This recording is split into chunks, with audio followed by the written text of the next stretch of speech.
नमस्कार, beauty studio मराठीमध्ये पुन्हा एकदा स्वागत। तर आजच्या व्हिडिओमध्ये मी तुम्हाला सांगणार आहे की आयुर्वेदाच्या नुसार आपण रात्री काय खाल्लं पाहिजे, काय जेवलं पाहिजे। तर रात्रीचं जेवण हे आपलं शेवटचं असतं, त्यामुळे रात्री जे काय आपण खातो त्याचा डायरेक्टली इफेक्ट आपल्या बॉडीवर आणि माइंडवर होतो। त्यामुळे रात्री तुम्ही काय खाल्लं पाहिजे, किती खाल्लं पाहिजे, किती वाजता खाल्लं पाहिजे ते देखील मी तुम्हाला आजच्या व्हिडिओमध्ये सांगणार आहे आणि हे सगळं ॲज पर आयुर्वेद आहे। चला तर मग हा आजचा व्हिडिओ आपण लगेच चालू करूया। रात्री आपल्याला नेहमी हलका आहार घ्यायचा जेणेकरून तो लगेच पचेल, कारण आपल्याला आपला कफा दोष वाढवायचा नाहीये आयुर्वेदाच्या नुसार। तर आयुर्वेदाच्या नुसार आपण रात्री काय नाही खाल्लं पाहिजे ते बघूया। आपल्याला तेलकट खायचं नाहीये, आपल्याला नॉनव्हेज खायचं नाहीये, फ्रोझन फूड, पॅकेज्ड फूड हे ज्यादातर रात्री खाऊ नका, कारण आपला कफा दोष इम्बॅलन्स होतो। बॉडीमध्ये इम्बॅलन्स तयार झाले की दुसऱ्या दिवशी आपल्याला शिंका येतात, मग ॲलर्जी होते, असे काय काय प्रॉब्लेम चालू होतात जर आपला कफा दोष वाढला तर।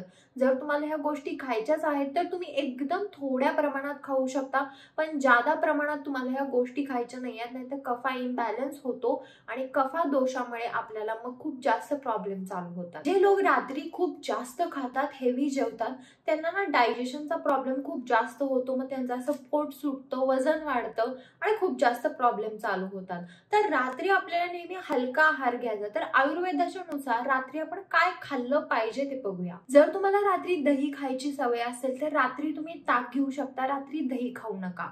भात आणि चपातीपेक्षा रात्री तुम्ही चपाती खा, रात्री भात खाऊ नका। जर तुम्हाला थोडासा खायचा तर एकदम थोडासा भात खा, पण ज्यादातर रात्रीचा भात टाळा। रात्री भात खाऊ नका, चपाती खा।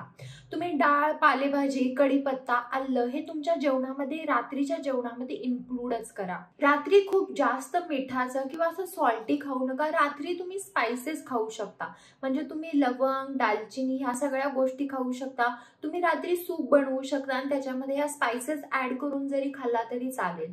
रात्री जर तुम्ही दूध घेत असाल तर नेहमी गरम दूध घ्या, त्यात थोडंसं आलं, लवंग घालून ते घ्या। कधीही गार दूध पिऊ नका, नेहमी रात्री तुम्हाला गरम दूधच प्यायचं। जर तुम्ही हळदीचं दूध घेताय, नाहीतर कसंही दूध जर तुम्ही रात्री घेत असाल तर पहिला त्याला उकळून झाल्यानंतर थोडंसं कोमट झालं की ते तुम्ही दूध घ्या, पण गार दूध रात्री कधीही घेऊ नका। रात्री जेवल्यानंतर थोडंसं गरम पाणी प्या आणि जर तुम्हाला छान झोप हवी असेल तर तुम्ही गरम दूध आणि त्यामध्ये थोडीशी हळद घालून जरी घेतली तरी चालेल, नाहीतर तुम्ही एक केळ जरी खाल्लं तरी चालेल। तर ॲज पर आयुर्वेदा तुम्ही ह्या सगळ्या गोष्टी खाऊ शकता आणि जे काय खायचं नाही ते देखील मी तुम्हाला सांगितलं आहे। तर तुम्ही जेवल्यानंतर काय खाता किंवा रात्री काय खाता ते तुम्ही मला कमेंट बॉक्समध्ये सांगू शकता। जर हा व्हिडिओ आवडला असेल व्हिडिओला लाईक करा, शेअर करा आणि चॅनल सबस्क्राईब करायला विसरू नका।